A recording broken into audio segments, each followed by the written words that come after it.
Welcome to the Featured Anime Podcast. I'm your host, Jack. And I'm Rick. And today we are talking about Belle, which was a recommendation by CJ this week. Yeah, and it was a damn good one, too. Indeed. But before that, we were talking about audio versions that some fans are producing of a couple of a beloved light novel and my feelings on it. And, just kind of delve into those unrecognized feelings of hatred and bitterness and betrayal that Rick feels for Boruto. If you want to catch a wider part of that conversation or get an ad-free version of this podcast, patreon.com/featured anime podcast. $1 a month will get you access to all that bonus content and more. Now, on to the meat and potatoes. Belle, or also known as The Dragon and the Freckled Princess, came out in July 2021. It's a movie. Producers for it are Studio Chizu. I mean, Rick and I both tried finding producers for it, but they're the only ones. They're also the studio, Studio Chizu. It's an original, and it is a drama, fantasy, musical, sci-fi, and adventure, and it ran for just over 2 hours. And I would argue that it was probably one of the better shows I've seen in a very long time. Very long time. I enjoyed it way more than I thought I would. And yeah, the music alone, I would get the soundtrack. Like it is that good in my opinion. I would get the soundtrack without hesitation. Oh, most definitely. Yeah, the music is just, it's great, honestly. Like far better than I was actually expecting it to be. Like the music and how it starts off. I really like that it starts off with our main character, our main protagonist singing, and it shows you like to the point to where she is like at the point where like we're going to be leading up to that point. It shows her there. However, when they backtrack it and they don't tell you they're going to backtrack it, it kind of throws me off a little bit. Threw me off a lot because you're sitting there going, well, she was famous and everything like that, and you're learning about this new world, this metaverse, so to speak, which I found interesting in what they called. They're like this metaverse, aka, obviously it's kind of like a play on Facebook, I feel. Yeah. And then you have your avatars so you as an avatar in your metaverse. However, the technology that they use, I find very interesting and kind of troubling at the exact same time. How so? Well, for starters, it doesn't track you. I mean, like you can see something happens physically on the avatar when you're hurt, and it's always connected to you biometrically. However, it unlocks your innermost and how you truly are. So, it's not like you sit there and you can go through personally customize it. It's like, this is how I actually am. And then you physically manifest in that world your internal emotional feelings. Is that how it was? Yeah. Like the emotional scarring or the emotional damage you're undergoing takes on a physical form in this anime. So it essentially, if you come from a happy household, you are at a disadvantage. I guess. I was going to say, is that the rough idea of what we're looking at? Well, that's the thing. I don't know. Like you have this entire group of people that look absolutely nothing like themselves. In fact, a majority, if not everybody, is furthest from how they actually are, furthest from how they actually look. Yeah, they don't even look. They don't even look humanoid for the most part. Yeah, like they some of them. I mean, like some of them look like food or beasts or chimeras or game characters or pick your flavor mythological characters or anything else. It's kind of a mash of whatever it is. I mean, like, does that speak though to how their own lives are, like how chaotic their own internal emotions are at that point?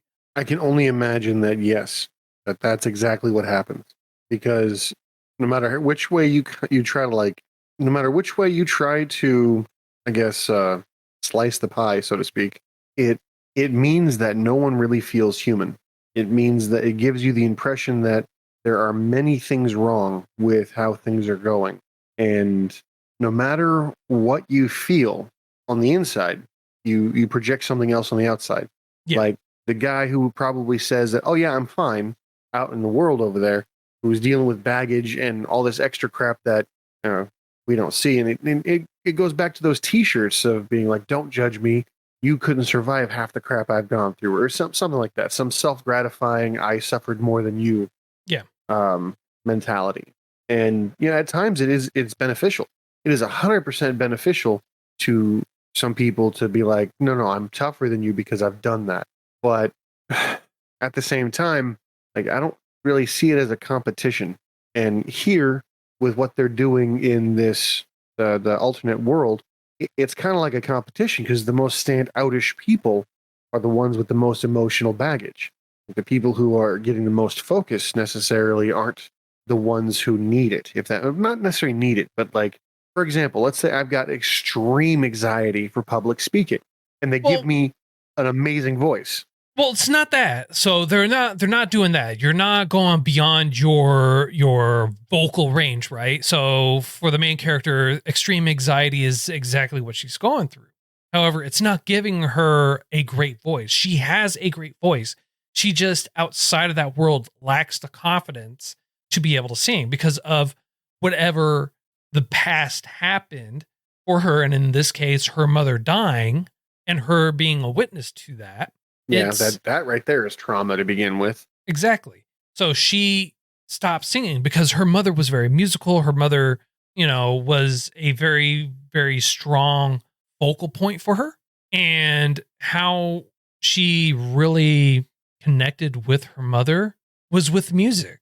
And so it's really hard for her to move beyond that. And so when she tries to sing, and they even show this before she joins you, is she tries to sing by herself, and her anxiety gets so overwhelming when she tries to do that, she starts throwing up. Yeah, no, I saw that, but I assumed it was due to damage of the vocal cords No, or something like that. It's because her mother and her were very close, very connected, and that was the thing that they really connected deeply on. It was a part of her. So the music and the music and her mother were basically the same thing to her. Like that connection was just so strong that she couldn't bring herself to sing anymore. And it would physically, emotionally hurt her to try and do that because that was her and her mother's thing. Like that's what they did. Like they sang, they did music. That was their whole deal. And so when she did go into she found she had the confidence to be able to sing. She had the lost the anxiety, so to speak, to sing because she had this facade on that allowed her to really push forward and sing. Now, these songs, are you aware if they're originals from her or if they're popular songs she's just re-singing? From what I understand, what I saw and everything like that, they were her original songs. And you even saw her go through and try to compose one of the songs. Like she was just kind of going through singing it how she would want to go through the song. And so it's even commented by a lot of the other characters. They're like, I have no idea where this is from or anything like that. It feels like she's singing just to me. Like, because we all have our damage. We all have our emotional baggage that we all carry. But for her, her being able to sing, it's kind of connecting with everyone on a deep level because it's not just this is a song that everyone's happy about and this and that. And some of it's like very happy, very upbeat music, but a lot of it is more so it's like relatable on a fundamental emotional level. Because we've all gone through our own emotional trauma and our own emotional baggage. Not me, I'm perfect. Yeah, I'm sure you are. I mean, yeah, everyone has it. It speaks to the point of everyone has their own experience. You know what I Yeah. mean? Yeah. Where one trauma isn't necessarily comparable to another. In my opinion, and this is just my opinion, this is not Jack's opinion. I don't know what yours is yet, but um, you shouldn't ever compare as if it's a competition. Like I suffered more than you. It's not. Yes, there are levels. There are absolute levels. Getting your fingernail ripped off is a form of torture, but spanking is not in the same. While yes, they both do pain, they're not in the same ballpark. They're not in the same category. You know what I mean? You Well, could, it depends, right? So, and that's where it like really kind of plays because everyone's different. Everyone's own endures their own psychological trauma. So for you, yeah, like for you and me, 100%, yeah, no, it could be totally nothing. It could be something minuscule or whatever. It's like, yeah, whatever, happen to me all the time. However, for someone else, that could be a very emotionally scarring, traumatic experience, depending on the circumstances or anything else. Like everyone is different. Does yeah, and so the fact that people tend to play on, oh my, I've had it harder or I've had it worse, or that's not so bad, or this is that, and blah blah blah. It just really speaks to how it is, how well, I how mean, people truly are. Also, what they also really touch on is people putting on a facade, right? People yeah. going around pretending like I make all these extravagant meals and everything like that. And this is how perfect and grand my life is and everything like that. And that's not the case. Not even the See, case. I thought it was hilarious. So there's a character in here that puts on a Martha Stewart opinion, or not opinion, but like a facade, where online she's this homemaker who makes meals for her family. She's a housewife. She's loving. She's just like the perfect little just little house mom, like a perfect little granny, a little Yeah. abuela, And she puts on this facade. It's beautiful, awesome, and then you're like, hold on. They do a deeper dive and they're all stock photos. She doesn't have a family. She doesn't have kids. She doesn't even have a husband to cook these foods for. It's a whole image. And I thought it was almost perfect that her avatar was that of a baby.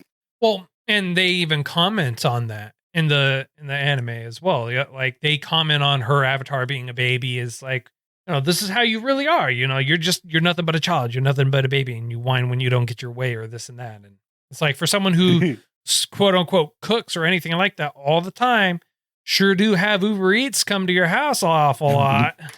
You know, Right? Yeah, no one's leaving, DoorDash is on speed dial for you apparently. oh god.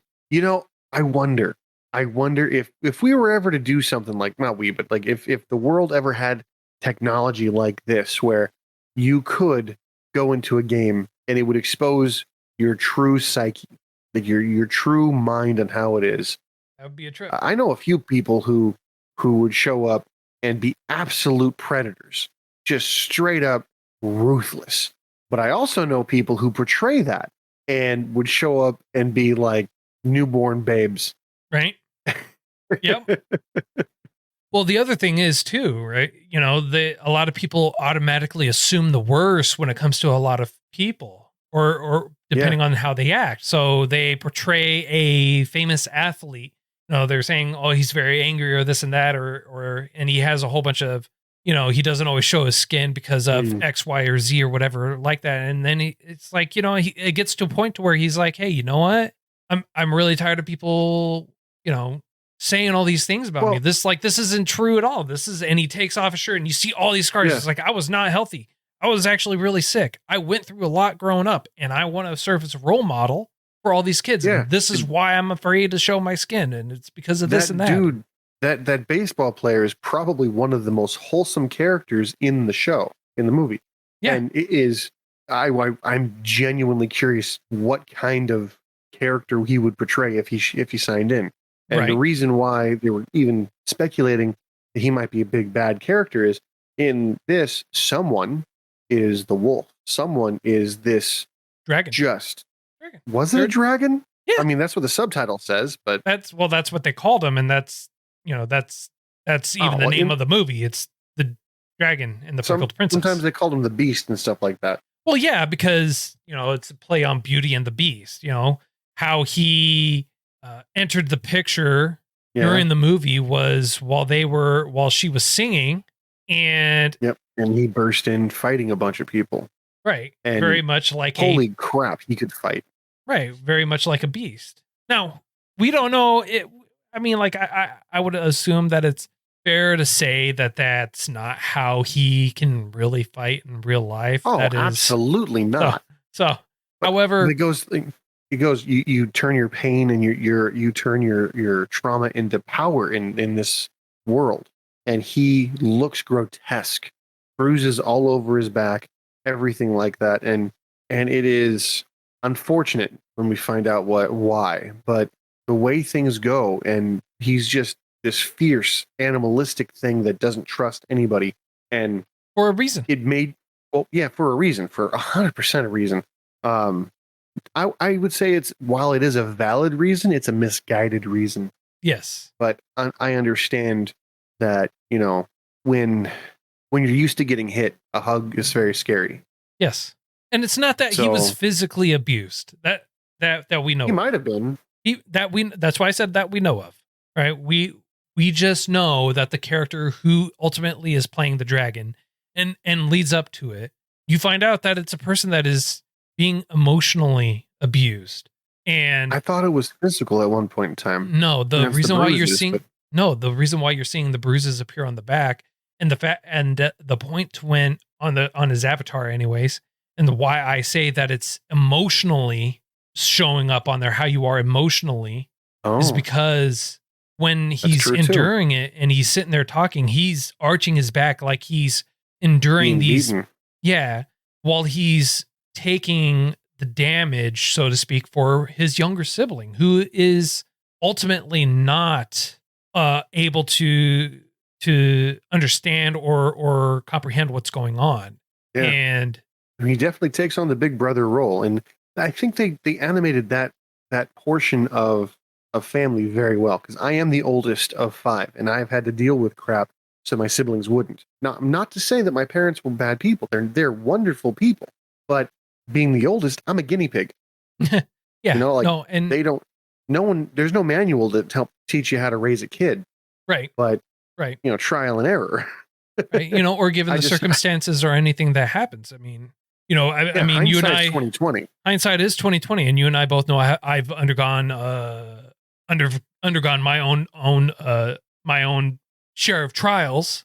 Yeah. And so it was like when it came to something like that, where it really hit me hard, is because I was able to really connect on what was going on a personal level. Yeah. And while thankfully I can't, these things are one of the reasons why I love anime so much, because you can portray things with drawing it that you can't necessarily, that it would be very difficult to convey with actual actors. Yeah. And it's one of the reasons why I have so much respect for voice actors, because they can put themselves somehow verbally in the headspace that lets the feeling show. Like, I've seen people cry on command. All right, cool. My sister did it all the time. It's 99% of the reasons why I got in trouble as a kid, is like something would happen when no one's around, and then like 10 minutes later, like my mom shows back up, and all of a sudden just bawling her out. I'm like, what happened? Rick did this. Like, oh crap. All right. But voice actors can do that like that. Like they can do it on command. And it is amazing, because they can change their voice, but they can still throw those emotions at you. And granted, some of the screaming scenes in anime, not necessarily in here, because I don't really remember any screaming scenes, but like, if you have this is my problem with American voice actors. Usually here, unbelievable. They did phenomenal, sub and dub. I listened to both of them. You and I listened to the song together, both sub and just amazing. Impeccable. And sometimes you have people who literally phone it in. It's like they're on a cell phone reading the script, and there's like sometimes right, cool, it's phoned in, and sometimes it's like whoa. Yeah. Sometimes you're like, these people need to get paid way more. Exactly. Exactly. I don't know. I mean, like this, the voice acting on this was great. The artwork I felt was great, and I loved. Now, normally I Yeah. don't dig two different art styles. Normally, it bugs Yeah. the living hell out of me. However, it fit perfectly in here. It fit perfectly in it because you had the ones more CGI, more weird looking or whatever animation for that online universe, and Yeah. then you had this traditional animation style outside of it. It gave you amazing duality, and it made you feel like you were watching. It made it feel more real, if that makes any sense whatsoever. Yeah. But yeah, no, it was it was really well done because I watched it on my phone a lot of the time, and then when I was like, that's some pretty good artwork. I'm really happy I'm watching it on my phone and not on a big screen because that's obviously not going to transition well. And then I watched it on TV, and I was wrong. Yeah. I was very wrong. It transitioned beautifully. I almost wished I mean, to be perfectly honest, my fiance's in the other room. When we're done here, I'm going to have her watch it with me. It's good. It's good. It hits you in those feels. It really does too. I mean, like, if you want to cry, if you feel like you need to cry, this is a phenomenal movie to do it to, in my opinion, because while I can't relate to losing a parent in that manner, the writing was done incredibly well to the point where you don't, in my opinion, I gotta throw that out there because I've been wrong before, but in my opinion, you can't help but empathize. You can't help but put yourself in that situation because a lot of the things that happen are universal. Yes. And that there's, I would say, about 9 or 10 trigger points that will make you empathize with the character in the first 20 or 30 minutes. Yep. Like I was reading this recently where animators and movie and cinema media in general uses specific trigger points to draw in different categories of people, different different demographics. And that's why sometimes you're like, that doesn't make much sense. It's because it's not for you. It's for somebody else. And then when they get to you, you're like, oh, I know that. I familiarize myself with that. Now I'm invested. Yep. And usually they're very clunky and very ham-fisted, so to speak. Like it's blatant, and you're kind of annoyed by it. Here, either they got me early, or they finessed it so well. But when I was looking, I was like, okay, that's definitely one right here. That's definitely one right here. But like it hit so perfectly that I didn't care. Yep. You know? Yep. No, I get it, and I mean, and it's overall it's a really great, it's a wonderful movie. It's beautifully done. I mean, it's, the storytelling is great, and yeah, it is a play on Beauty and the Beast, but don't let that fool you for a moment. It's very loose, super loose. It is not, it's not, if you're looking for like, oh, this is like a Disney ripoff. It's not. It's based off of off of 1700s French novel. All right. Beauty and the Beast has been around for over 100 years. All right. So not even close. However, this interpretation of it, their telling of it to make it more modern or futuristic, so to speak, allowing it to be able to be told in such a way to where the Beast is more so an online persona for you to be able to let out your anger, and the hunting, so to speak, how everyone chooses to go about trying to exert their own form of justice too, on top of that. Because you have a group in here who have like sponsorships and have this weapon to be able to de-anonymize you, to show you who you really are as a person, and all because they choose to exact their own form of justice. Now, yes, how the dragon goes around fighting these battles and everything like that, is it brutal? Yeah, you bet it, you betcha. However, he is just venting himself in such a way, and it's not like he's going around just randomly attacking every single person constantly. He's going to these tournaments and he's just being brutal in those tournaments. Oh, I didn't know that. I thought that it wasn't I see. That's where I missed it. I thought he was just like picking fights and just whooping ass. No, And they were all in fighting tournaments. Like it's not like he's going out there just randomly attacking people. He's going out there and he's like entering these tournaments and he's winning these fights, these tournaments in these areas. And so people are upset because he has an overwhelming victory ratio, like 3 losses and a couple of draws, and then that's it. Like the guy's got like an overwhelming win ratio with like 300 and something wins and 3 losses. Bruh. Yeah. Bruh. You don't have people like that usually. Yeah. So when they're going around and they're this justice group, so to speak, is going through saying, oh, well, we're gonna, show the world who you really are. We're going to make it so that way, the dragon is exposed and we will show the world what you really are, and that, blah, blah, blah, blah, blah. Extract, basically exacting their own justice on him. It's just like, it's bullshit. It is. And then not only that, when they take Belle and they're trying to force her, it's like, look, I will show exactly who you are if you don't give me the information. It's like, well, that's a doxing threat. Yeah, it's like, all I'm sorry, day, every day. That you're not getting what you want, so you're resulting to bullying. And then you're attacking the guy who's literally going around. Yeah, he's like, people don't like him, but at least he's not just going around doing it willy-nilly. He's going to these tournaments, and people don't have to enter those tournaments. True. They if they don't want to battle him or anything like that, they can totally ban him, and he can create his own tournament. I will battle whoever wants to come towards me, or this and that. Like, there's so many different ways. However, attacking him because he's overwhelmingly powerful is kind of messed up. Incredibly, for no reason other than there's really no other reason. Yeah, and every time that they showed him, he is being chased by the quote unquote justice every single time. Every time he is being chased, they are being the antagonizers. It's sad. It's frustrating, I'm sure, but still sad. Yeah. So and it makes you really go, like, who's really the defender or defender of justice? I mean, like, you got this group of people who are purposefully going after a particular individual because he's just really, really good. Oh, just that good. Yeah.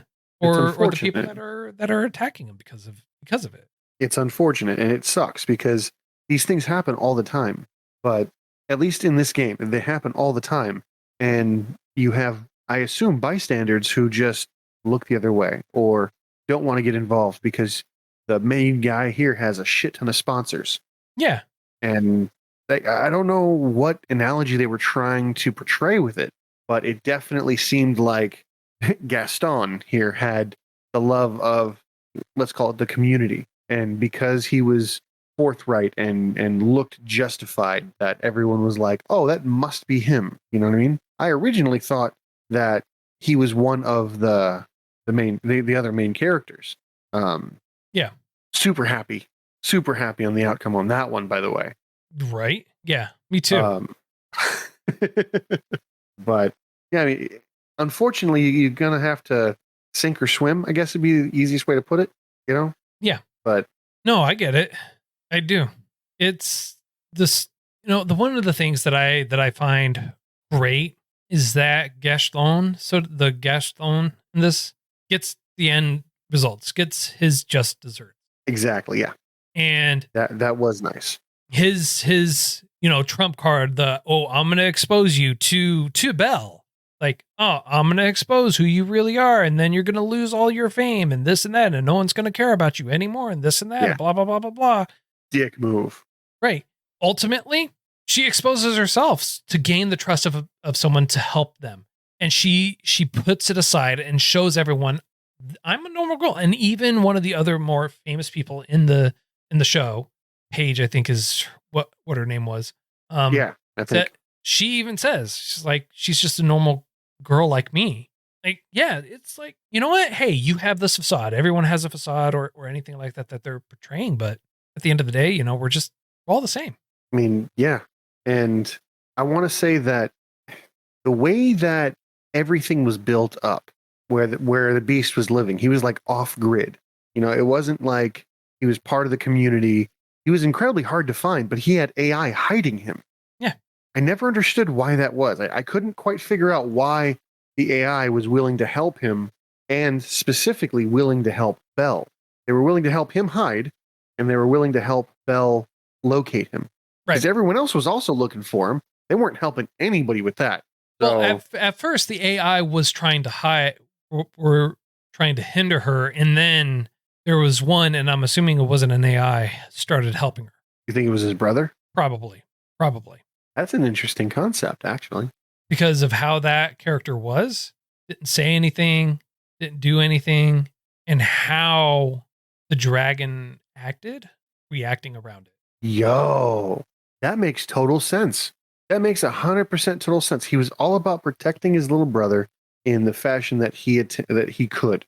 And even in the game, his brother shows up as an innocent ghost, so to speak. Yep.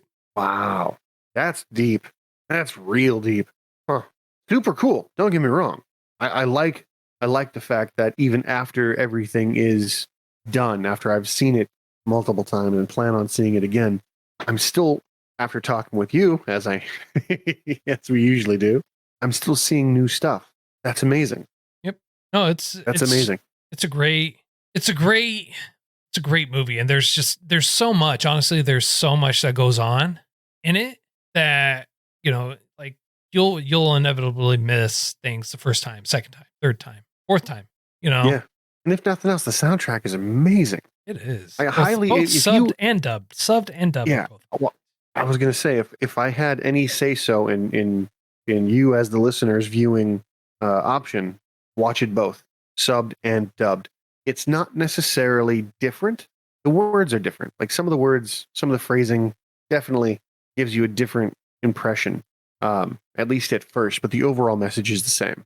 Yeah. But just the audio is top notch. Like they blew their budget when they were trying to get these people, or they have an amazing deal by getting these people for dirt cheap. Right. Yeah. Yeah. So it's great, man. I mean, like the movie was wonderful. I loved it. It was. I'll probably, like you, I'm gonna probably make the wife watch it tonight with me. How it ended it was honestly really 100%. I'm there for that. Yeah, it was great. I loved it. Turned it. into a fearless. She turned into something that she always attempted to be. At least she was fearless in the thing, and I feel like the show, the virtual reality helped heal her from what she had been done before, and gave her the confidence she didn't have before. You know what I mean? Yeah. And it translated into real life. Like, this is going to sound kind of cruel, but if you ever wonder about your situation, flat out in your life, look around you. Look who you surround yourself with, and that will typically dictate the trajectory of your life. If you look around and you see people who are not motivated, who share different values than you, you eventually will merge to those values. You eventually will become lackadaisical. Just like if you were to surround yourself by people who are far beyond your capability, maybe that's not the right room for you, but if you stick in it and you stick with it, eventually you'll get to the path it'll give you to get on that level. Yeah, it'll give you that driving force to escalate your life, to push forward, so that way you feel like you belong there rather than you feeling like you don't belong. Yeah. Well, my dad said it really good once, well, more than once, but he told me, unless you're an egotist, unless you're a psychopath, if you're the smartest person in the room, you're the wrong room. Yeah. Always surround yourself with smarter people. Yeah. Better people than you in your own opinion, because you're going to, water seeks its own level. And if the majority of the water you find to be beneath you, you're going to sink. If you are in a room where everyone is higher than you, in your opinion, you will raise to the occasion. Yep. Yep. I got a friend of mine, not really a friend anymore, but a few years ago, he's a really good friend. And he told me some of the most interesting advice. And it was, if you swim with sharks, eventually you'll get bit. And what he meant by that is this dude's probably 5'2", a little bit on the chubby side, but he's got the confidence of a 7-foot tall dude. And he always had a beautiful girl on his arm. They didn't stay for very long, but he always had another one within a week. And I'm like, dude, how do you get all these gorgeous women? He goes, you swim with sharks, eventually you're going to get bit. It's a numbers game. Surround yourself with what you want, and eventually you'll acclimate. And I was like, holy cow, that is either genius or insane. Because, like I said, they always left him. But yeah, it's just like here. If you have the confidence, if you surround yourself in this anime, as they did with people who want to uplift you, eventually you'll rise to the occasion. I don't think she intended to be surrounded by people who are trying to uplift her. Right. But it just happened to be that way. And yes, eventually she did get to a point where she was confident enough and she was sure of herself enough to stand up and protect. Honestly, we could go on. Yeah. For quite a while. And there's just so much that happens in this. And honestly, I feel like this is a great spot for us to kind of leave off on, because I think people should just really, really take the time and watch the movie. I agree. I 100% agree. So as that said, I think it's tradition dictates. Yeah, as tradition dictates, on a scale of up to 10, sir, how would you rate it? A solid 10. Easy, solid 10. I'd watch it again. I would buy it, and I would have no regrets whatsoever forcing my friends to watch it. All right. And you? Come on. I know you're going to throw like a 5 out there or something. I'm going to give it a 1, man, because it was just that horrible. The open ending, Horrid. I couldn't understand the open. No, I want to give it a 10, but I'm going to give it a 9. Okay. What do you think they could have done better? There are a couple things that like I'm kind of like, it's not really important. However, like I liked the story or the interaction between her, our main character Belle, and Shibuya, something like that. The boy. Okay. You know who I'm talking about, right? Right. The one she had a crush on, or the one that says he'll protect her? Shinobu. Yeah. Shinobu. Yeah. Yeah. Shinobu. Mm-hmm. I like that. He's like at the end when she's finally like confident in herself and everything like that. He's like, I no longer have to protect you. We could just hang out like what I always wanted. I would love to know though, like how he knew that Belle was Belle, how Suzu was Belle. I would love to know how he knew that, because he just like ran. Oh yeah, no, I know you're Belle. It's like, what? If I had to guess, here's how I rationalize that, because it was a bit of a shock to me too. I was like, what? If I may, before you do that. Okay.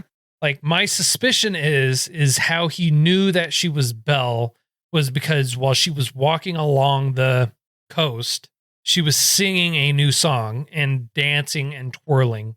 And he just happened to be walking behind her the whole time while she was doing that. And she didn't notice it until the end. See, I think that's solidified. That has a very big part of what I think solidified his yep, I know. My thing is, just like how the 4 aunties that she was in choir with knew she was Belle, I have a very strong suspicion that because he's like, I'll protect you, he's been paying attention to her for a while. Oh, yeah. Ever since her mom passed away. Far more than what she even realizes. Because even when she's off, he goes, hey, what's wrong? I noticed something's wrong. You don't do that to someone random. You don't do that to an old friend. Like, if I show up to your house and we didn't talk for years, right? And you're kind of acting what I think is weird, I'm not going to be like, hey, you're acting weird. What's up? Because I don't know what your new norm is. You know what I mean? Yeah. Whereas he kind of saw that. And I was going to say, it's not that they haven't talked or interact for years. Mm-hmm. It's, he still knows and sees her on a daily basis. He still interacts with her on a daily basis. And he probably still talks to the dad all the time. Oh, it's possible. It's very possible. But we didn't see that. No, we didn't. What I was going for, what my thought process was, these aunties and he also knew what she was like prior to her mom's death. That she was a songstress. That she had an amazing voice. So I think he used logic to be like, if she didn't stop singing, this is what she would have acted like. This is what she would have done. And all these new songs that we don't really know about, and the fact that this person's relatively new, I got a feeling that the actions she's taking, that he's been noticing, that he's been watching on the sidelines, is I don't think he's part of the AI. I think that he is outside of it because I never saw him inside the AI. I think that he was You mean able the to, U yeah. outside Sorry, the U? yes, Yeah, yeah. outside the He U. doesn't have an AS. Doesn't have an Yeah, AS. he doesn't have an ass. Yeah, I don't think he has one because of that, he's able to notice certain differences, certain changes that Right. happened that But that doesn't normally. explain like the like, oh yeah, no, I know. Because how he says it is like, oh, as a matter of fact, I've known this all along, and you've actually had nothing from it, right? Well, I would say, well, I You mean, blah blah she blah didn't blah. hide anything from anybody. No, She she didn't was hide trying. anybody. She's She's trying. yeah, and she had one friend that knew. But what I'm Yeah. saying is like what he said was it was like, oh yeah, this has been plain as day. This is pretty obvious. Yeah. Well, But again, everyone else Mhm. else didn't know. So it was just him, just her the friend. grannies knew. Well, yeah, the grannies knew. Probably because How? they How did saw the grannies her. know? Probably because they saw her singing at one point or another like him. But the thing is again, that doesn't give me any answers. We just have hypotheses and conjectures. So it's like, okay, how did they know? What point did they know? Did they know all along? Were they the ones that helped push her along? Were they the ones? Like, was her friend actually enlisting the other people's help so that way they can get him out there? These are all valid. I mean, like the potential points. grannies are all in the universe. They all have their caretakers. Fair. Okay. So That's a good point. So, we're just kind of like, well, I wish we kind of knew. Wish I had a little bit more information. Also, I found it kind of messed up that, she goes and saves Homeboy at the end, right? And he goes, I love you. And she says, thank you. It's like, oh, that's dirty. Soloed his ass. That's dirty. Oh, that was done so dirty. I like cold-hearted. That was just harsh. Like, I love you. Thank you. Like, no, nothing beyond that. I mean, like, yeah, she's older than him, but whatever. He's like 14. She's 17 or something like that. And whatever. she's not into younger men. I get it. I get it. Yeah, nothing wrong with that. Out of jail. Right. Hey, whatever floats her boat. However, I think that was done dirty because she was like in love with the dragon because I feel like she probably felt like the dragon subconsciously was older, bigger, stronger, or more damaged. Shinobu. I thought he was Shinobu, to be perfectly honest. So, all right, but that's why I'm going with a 9. I mean, like it's a couple things where I'm just kind of like, I wish I had the information for it. It's a great movie, nonetheless. It was still wonderfully done. The music is great. The voice actors are great. The artwork is great. How they decide to differentiate between the two is great. It's just like some just a little bit of information. Oh, you know what? Something else really quick that I just thought of. I'll save this for the after show. All right, but fair enough. But it's something. It's not story related. Okay. But it's interesting. All right. Okay. So yeah, 9 for me, 10 for you, and so yes, sir. Next week's choice is going to be another movie too. So, do you have anything else you want to add before we wrap up, sir? No, I think I without going into another hour-long discussion on it, I think we're done. I think we got it all. All right. Well, that's all the time that we have for today. Thank you for hanging out with us. And if you feel like we got something right, something wrong, did it too much justice, not enough justice, or anything else, at any point in between, feel free to let us know. And next week's choice, before I go into how you can contact us, it's a recommendation by Angel out in Chile. And it's a movie, and it's called Children Who Chase Lost Voices. I don't know anything beyond that. Sounds like I'm going to cry. Yeah, I know. Sounds like I'm going to cry. I know. I don't know anything beyond that, as per usual. But I mean, the Manda hasn't missed yet, so or woman, yeah. The individual they haven't missed. They haven't missed. I mean, like there were some where it was like kind of a little lower, a little bit on the lower end, but it's still worth a watch, still good on the most recent one. So Secret World of Arietti was the lowest rated show from them, I think, yet. So we'll see. True. We'll see in general. But if you want to reach out to us, you want to contact us, give us recommendation or anything like that, I do have a form for you to fill out to let us know. That's going to be in the show notes for you. You can reach out to us at featuredanimepodcast@gmail.com. You can message us on Twitter at Those Anime Guys, Facebook, Featured Anime Podcast. Or if you want to pay $1 a month, help us grow, help us expand and get better for you, we do have a Patreon, patreon.com/Featured Anime Podcast. You get access to pre and post content that we usually do. And we do bonus episodes every month. It is a patron exclusive, and it is for those questionable shows that we really like, kind of get the slant eye from our spouses, loved ones, and everyone else in between. If you want to, is what usually ends up getting voted on anyways. So if you want to catch a part of that, patreon.com/Featured Anime Podcast, or if you want to get the show ad free, no ads, patreon.com/Featured Anime Podcast. If you want to buy yourself some swag, buy this show or the movie rather that we just talked about today. We do have affiliate links for you in the show notes as well. We do get a little bit of a kickback, or you can help support us by purchasing some of our own anime swag, our own swag for our podcast, shop.featuredanimepodcast.com. And until next time, I'm Jack. I'm Rick, and we'll see you next time.